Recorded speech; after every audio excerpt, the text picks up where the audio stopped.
Bonjour à tous et bienvenue sur la première chaîne d'actualité quotidienne qui parle de NFT et de jeux blockchain. J'espère que vous allez bien. En tout cas, pour être sûr de ne rien rater du meilleur de l'actu, pensez à vous abonner à la chaîne. Aujourd'hui, la vidéo du jour est réalisée en partenariat avec le site d'information gratuit et dispo en français Cryptonautes.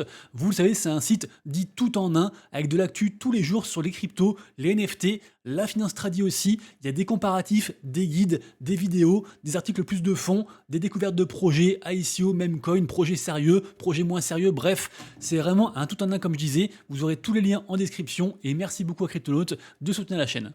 Comme d'habitude, on démarre tout d'abord avec un petit récap du marché NFT. Marché NFT qui, ça fait 3-4 jours, est plutôt en attente après un gros dump, on s'en rappelle. Côté NFT, le focus est toujours sur Bitcoin, sur Ordinal et beaucoup moins sur Ethereum et sur Solana. Vous le savez, dans le monde du Web3, les liquidités fonctionnent souvent par vase communicant et donc on attend de voir où va se diriger le marché crypto et on espère qu'après, le marché NFT suivra. Au niveau des chiffres, on a un blue chip index aujourd'hui à 4100 ETH de market cap, donc comme hier et avant-hier, un sentiment de marché à 56, légère augmentation, des volumes en léger retracement à 34 millions de dollars et le top 3 des NFT qui ont fait le plus de volume depuis hier, donc ceux qu'il faut particulièrement regarder aujourd'hui, c'est Runestone, encore et toujours, c'est le projet sur Bitcoin qui fait beaucoup parler avec un floor price, un prix plancher à 0,038 Bitcoin. En seconde position, on a encore une fois Mad Lads qui continue de descendre et qui atteint les 146 sols. Après, je persiste, pour moi, Mad Lads, c'est juste la meilleure collection NFT sur Solana à l'heure actuelle. Après, bien sûr, ça n'engage que moi. Et je ne fais jamais de conseils en investissement et en plus je suis même pas holder de cette collection-ci. Et en troisième position, on a bien sûr Azuki qui a retracé après l'immense nouvelle de hier, nouvelle très bullish. Et donc allez voir la vidéo d'hier si vous l'avez pas vue. Mais vraiment Azuki, j'aime beaucoup et malheureusement je ne suis pas encore holder non plus. La meilleure vente de NFT depuis hier, c'est le CryptoPunks numéro 5674 qui a été vendu à 159 000 $. Au niveau des news, on commence par le airdrop de la blockchain Venom qui a commencé depuis ce matin 10h du matin à envoyer le NFT pour récompenser les gens qui ont fait du coup la testnet, donc ceux qui ont récolté les 20 et quelques NFT qu'on avait fait ensemble qui étaient gratuits et a priori ce NFT servira en fait pour recevoir une allocation de token Venom. Pour l'instant on est sur un prix à 0,67 $, donc plutôt pas mal pour ce token Venom. La blockchain est prometteuse donc on surveille. Ensuite rappelez-vous, hier je vous ai dit qu'on pouvait commencer à voter pour les OC100, donc une sorte entre guillemets d'élection parmi différentes catégories, créateurs de contenu, gaming, etc. Je vous ai également aussi dit que j'étais nominé dans la catégorie Content Creation, également aussi que tous ceux qui votent gagnent au minimum 50 OC points par vote. On peut en fait voter une fois par jour et ces points, on imagine, seront transformés en airdrop plus tard par rapport à la plateforme Open Campus sur laquelle on se trouve, sachant que Open Campus, c'est une grosse plateforme d'éducation Web3 qui est backée par des grands noms de l'investissement. Ils ont déjà des NFT, ils ont déjà un token, le token est dû. Je pense que c'est un truc à faire, que vous votiez pour moi ou non, ça reste un truc gratuit qui a un potentiel airdrop assez sympa. Et je rappelle aussi, pour l'instant, il faut des codes pour rentrer en fait, pour s'inscrire sur du coup cette plateforme. Sachant que dans mon Discord, il y a plein de gens qui partagent plein de codes, donc ça se trouve, mais apparemment, ils vont changer ça et ils vont supprimer les codes et n'importe qui, du coup, pourra venir sur la plateforme et voter. Donc, du coup, c'est plutôt chouette. On passe ensuite au projet dont j'ai beaucoup parlé hier, le projet Wall3. Allez voir la vidéo d'hier. Ce projet, pour l'instant, est une totale réussite. Regardez-moi ça. On a 14 000 Ethers qui ont été déposés. Donc, c'est, je sais pas, genre 20-30 millions, un truc comme ça. Donc, c'est assez fou. Alors, en fait, le truc, il est capé à 10 millions. Donc, eux, ils vont juste au maximum lever 10 millions de dollars grâce du coup à l'argent des gens. Donc ils vont le faire, hein, ils vont lever 10 millions de dollars. La public sale se termine dans 2h25 et la raffle, pour ceux qui n'ont pas de place garantie, ce sera donc début avril. Mais a priori, ça présage que du bon et vraiment on croise les doigts pour un listing sur Binance. Et si ce projet vous intéresse, un projet de bien-être, allez voir la vidéo d'hier, j'en parle longuement et vraiment la pré-sale, enfin la vente publique pardon, a cartonné. On passe ensuite sur le projet de Nike, plutôt le projet qui a été racheté par Nike, le projet Artefact. Alors le projet Artefact, c'est assez compliqué, ils ont beaucoup déçu. Les NFT principaux, qui sont donc les Clonix, étaient montés je crois à 15 Ethers au cycle dernier. Là ils se sont écroulés, ils sont légèrement remontés dernièrement, on se situe à 0,55 Ethers, mais c'est vraiment très bas. Et en fait ils ont aussi une seconde collection qui s'appelle Animus, qui est censée être un produit gaming, une sorte de Pokémon-like, avec donc ces NFT qui sont ici, à 0,13 Ethers. Et pareil aussi, ils ont beaucoup déçus. Ça fait quasiment en fait 2 ans que les gens attendent qu'il se passe quelque chose. Et peut-être que dans 2-3 semaines, d'après le tweet de Artefact, il va se passer quelque chose. L'incubation pourrait avoir lieu et donc les œufs pourraient éclore. À surveiller. Mais pour l'instant, vraiment, les gens sont déçus. Et donc, on attend de voir. Mais un peu à l'image de Saint Thomas, les gens attendent de le voir pour le croire. On passe ensuite à la collection NFT Pudgy Penguins, qui pour moi est une des meilleures collections NFT à l'heure actuelle pour entamer ce bull run. On est quand même sur un floor price assez élevé, on est quasiment à 13 Ethers. Ils se tirent la bourre avec les NFT de la collection Bored Ape Yacht Club. Sachez aussi qu'ils ont une seconde collection qui s'appelle Lil Pudgy, qui a quelque chose comme 1,1 Ether. Pour ceux qui ont moins de budget, sachant que ça reste quand même un budget conséquent, hein, 1,1 Ether, mais voilà, en tout cas, ils ont une seconde collection qui marche bien aussi pour ces Pudgy Penguins. Et surtout, ce que j'allais dire, en fait, c'est que leur force à cette collection-ci, c'est qu'ils ont réussi à conquérir le monde du Web 2. Ils ont en fait déversé dans plein de magasins aux States et ailleurs des peluches, donc dans tous les magasins Walmart, etc.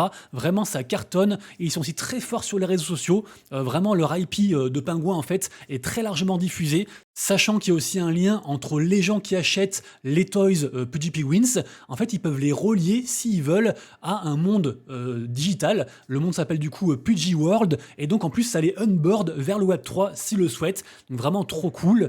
Et là en fait on apprend que Nansen, qui est donc une grosse boîte qui diffuse des datas pour tout ce qui est investissement, a lancé carrément en fait une sorte de dashboard par rapport justement à ces collections Pudgy Toys pour un peu voir en fait comment ça marche, les holders, etc. Et vraiment les chiffres sont juste fous. Je vous invite à aller voir, mais ne serait-ce que sur le nombre de wallets créés et la diffusion en fait que ces collections, cette IP Pudgy Penguins procure, c'est vraiment très très fou. Et je rappelle aussi que Pudgy Penguins, ils bénéficient quasiment de tous les airdrops que les différentes boîtes crypto, Web3, NFT proposent à l'heure actuelle. Donc vraiment Pudgy Penguins, incroyable. Je continue ensuite avec Mad Lads, j'en parlais tout à l'heure, ils ont baissé dernièrement. Peut-être qu'ils pourraient remonter en vue du 4 avril, puisque en effet, ils vont de nouveau avoir un nouveau airdrop, celui d'un des plus gros protocoles, en tout cas un protocole que les gens adorent actuellement sur Solana, puisque les gens en fait le farment beaucoup, le protocole Parkle, et donc a priori Snapshot le 4 avril pour les holders de NFT Mad Lads, qui donc vont recevoir aussi une allocation.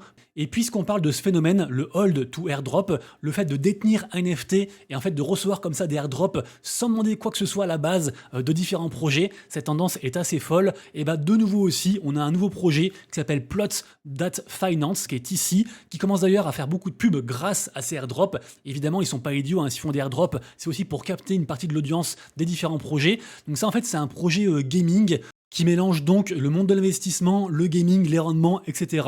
Donc vraiment une expérience gamifiée assez intéressante et qui est censée en fait rapporter de l'argent. En tout cas, c'est ce qu'ils disent. Et donc, ils vont faire un gros airdrop. Ils ont déjà fait un snapshot le 25 mars par rapport à différentes collections NFT, notamment aussi Lil Pudgy, dont je parlais tout à l'heure, la seconde collection NFT des Pudgy Penguins, également aussi Mochaverse, dont je parle juste après. Et aussi, on apprend que le 31 mars, donc dans 3 jours, il y aura aussi un nouveau snapshot par rapport aux gens en fait qui sont joueurs sur le projet Pixels dont je parle régulièrement. Également aussi ceux qui ont stacké du token RON sur le validateur de YGG. Alors après avoir la répartition, est-ce que si on en stack beaucoup, on a plus de airdrop ou quoi? Allez bien lire du coup ce qui se passe par rapport à ce projet-ci. Et pour finir, une troisième catégorie par rapport au jeu Nu Cyber. Donc les holders des appartements, donc des NFT, vont recevoir du airdrop. Et le top 1000 players également aussi. Et donc pour ces 3 trucs-là, il est encore temps de le faire, puisque je vous le rappelle, il reste encore 3 jours. On parle ensuite de Mochaverse, qui donc est éligible pour du coup ce nouveau airdrop. Et Mochaverse qui a aussi d'ailleurs refait des quêtes par rapport au projet Nine Chronicles. Donc là, en fait, on a basculé dans la partie gaming. Je sais pas si vous avez fait gaffe. Et donc, je vous rappelle, en fait, le projet Mochaverse, c'est la plateforme, entre guillemets, d'onboarding de l'écosystème Mochaverse. Mochaverse, c'est la collection NFT du gros fonds d'investissement hongkongais Animoca Brands, dans lequel je crois beaucoup. D'ailleurs, les NFT ont pas mal augmenté, puisqu'en effet, il y a une grosse convention en fait, à l'heure actuelle en Corée, et les gens en fait, spéculent sur l'arrivée du token Mocha. Je vous le rappelle, hein, le airdrop a été confirmé. Chacun de ces NFT a de l'XP qui lui est propre. Et donc, par rapport à cet XP, on va recevoir du token. Mais également aussi ceux qui veulent le faire gratuitement. Par exemple, ce genre de quête, c'est entièrement gratuit. Et pareil aussi, en fait, on gagne des shards. En gros, on gagne quelque chose du coup sur cette plateforme-ci. Et ce sera en fait converti en token Mocha aussi. Donc pareil, ça je pense qu'il faut vraiment le faire. Également aussi pareil pour la plateforme de Imaginary Ones, la plateforme Bubble. Alors Bubble, en fait, c'est plus qu'une plateforme, c'est carrément un écosystème. À la base, Imaginary Ones, c'est une collection NFT sur Ethereum. Depuis, ils ont fait un gros mouvement côté gaming. Ils ont sorti un jeu, un peu une sorte de Fall Guy, qui est dispo pour tout le monde, qui est gratuit. Et d'ailleurs, les gens qui jouent peuvent aussi en fait commencer à avoir des promesses de perception du token Bubble. Ce token Bubble qui n'aura pas ni de pré-sale, ni de vente publique, ni rien du tout. Ce token token bubble en fait qui est réservé donc à la fois aux gens qui jouent au jeu et à la fois aussi surtout aux holders qui ont stacké les NFT. Et c'est pour ça que là en fait il y a très peu de listings. On est à peine à 171 NFT listés sur une supply totale de 8888. Donc vraiment ça présage du bon, j'ai envie d'y croire. Et l'écosystème bubble en fait s'agrandit de jour en jour. Également aussi deux autres écosystèmes que moi perso je ne farme pas parce que malheureusement on ne peut pas être de partout. Il faut choisir ses batailles, mais un peu à l'image de Block, de Gaming, etc. en fait, du projet Portal, tout ça. Pareil aussi de l'engagement social, cette fois-ci pour être récompensé par du token Every, du projet Every World, très gros projet. Pareil aussi pour le projet Param Labs, donc projet gaming également. J'ai aussi appris que le token Mojo était arrivé, donc du projet Planet Mojo, qui est une sorte en fait d'auto-battler, un peu comme un Teamfight Tactics, pour ceux qui connaissent, qui est le second jeu de League of Legends. Et donc a priori ceux qui ont déjà testé le jeu en amont ont reçu du token qui est bloqué, mais on imagine qu'en fait les gens qui vont continuer à jouer, il y aura un système en fait de play to airdrop. Et donc si vous aimez ce genre de jeu, pourquoi pas vous y intéresser. À la base c'était un gros projet, dernièrement il y a moins de hype, mais moi en tout cas j'aime bien. Je parle ensuite de Chronoforge qui dernièrement a pas mal pumpé, notamment les NFT, ils ont fait une belle poussée. On est à 0,7 Ether pour la collection principale du coup PX Quest. Chronoforge, c'est un jeu d'action RPG, on a quelques images actuellement à l'écran, en général c'est tout ce que les gens aiment, et donc on apprend qu'il y aura donc une saison qui va démarrer le 10 avril, avec aussi pareil des NFT gratuits qui vont servir de Season Pass, en gros, et bien sûr aussi il y aura 6 millions de tokens Rift à gagner, donc pareil aussi le Play to Airdrop qui arrive très fortement sur ce projet-ci. Ensuite, à partir d'aujourd'hui, a priori, moi je suis pas dessus, mais on pourra claim une sorte de airdrop qui est lié au projet Earn Alliance. Earn Alliance, si vous voulez, c'est une sorte de regroupement, c'est une plateforme qui regroupe plein de jeux et qui vise à récompenser les gens qui jouent à plein de jeux différents via du coup leur propre écosystème. Et donc là, du 28 au 4 avril, les gens peuvent claim le airdrop par rapport à ce qu'ils ont fait, donc allez faire un tour dessus. Moi j'aime beaucoup, mais toujours pareil, en fait, moi je suis un vulgarisateur, je parle de plein de projets et malheureusement j'ai pas le temps d'aller sur ne serait-ce qu'un dixième des projets auquel je parle. Pourtant, voilà, je kiffe de manière générale. Je suis quand même bon public et ce genre de projet, en fait, je kiffe grave. Ensuite, on parle de Elixir, que j'aime aussi beaucoup. De toute façon, je parle quasiment que des news que j'aime, évidemment. Alors ce projet, c'est une grosse plateforme gaming qui veut faire plein de trucs et surtout qui est backé par Square Enix et par la Solana Foundation. Ils ont déjà levé 14 millions de dollars et ils ont aussi promis un token, le token Helix. Ils ont aussi annoncé un prochain free mint. Donc évidemment, le but, ça va être de rejoindre la waitlist, la liste d'attente et d'essayer à tout prix d'avoir du coup ce mint qui a priori octroiera, je pense, un nombre de tokens par rapport à un futur airdrop. Et je le répète, c'est gratuit. Également aussi pareil, on a bientôt une vente de tokens qui arrive. Token Elixir, donc pareil projet à surveiller et qui arrive début avril, en tout cas le 4 avril pour le mint. Également aussi en avril, on a le projet Palio qui arrive, qui est donc un des projets des studios Xterio. Alors Xterio, c'est une grosse plateforme qui fait Launchpad, Marketplace, ils font plein de trucs. Ils sont aussi derrière le projet Edge of Dino et derrière le projet Overworld, dont je parle beaucoup. Et Palio, c'est une sorte de Pokémon-like. Les gens attendent beaucoup de ce projet-ci, parce que pareil, ils ont annoncé aussi une grosse campagne de farming, de marketing social, comme on aime bien. Donc je compte sur vous pour surveiller tout ça, évidemment. Ensuite, on passe au projet Parallèle. Parallèle, pour moi, c'est un des gros projets du moment. À la base, c'est un jeu de cartes, mais ils vont aussi sortir un jeu plus, on va dire, économique. En vrai, Parallèle, c'est carrément un écosystème à part entière. Ce qui est sûr, c'est que là, en fait, ils viennent de relever 35 millions de dollars. C'est une vraie dinguerie. La collection NFT, les avatars parallèles se portent très très bien avec un floor price à 1,3 Ether et le token dernièrement a vraiment mooné. On est actuellement à 24 $ pour ce token. Donc tout ceci présage que du bon pour l'avenir et on terminera avec deux prochains mints qui arrivent très bientôt. Le premier est de nouveau sur l'écosystème Ronin, on parle de Kaidro. Kaidro qui a fait une campagne, d'ailleurs je crois que c'est toujours actif, il y a une campagne aussi pareil d'engagement social qui se passe actuellement. Et donc le 4 avril, il y aura le mint par rapport à ça et on sait que la blockchain Ronin, elle est pas mal hypée actuellement. Donc je pense que c'est un projet à surveiller. Ça coûte entre guillemets que 50 RON, donc pas si cher que ça.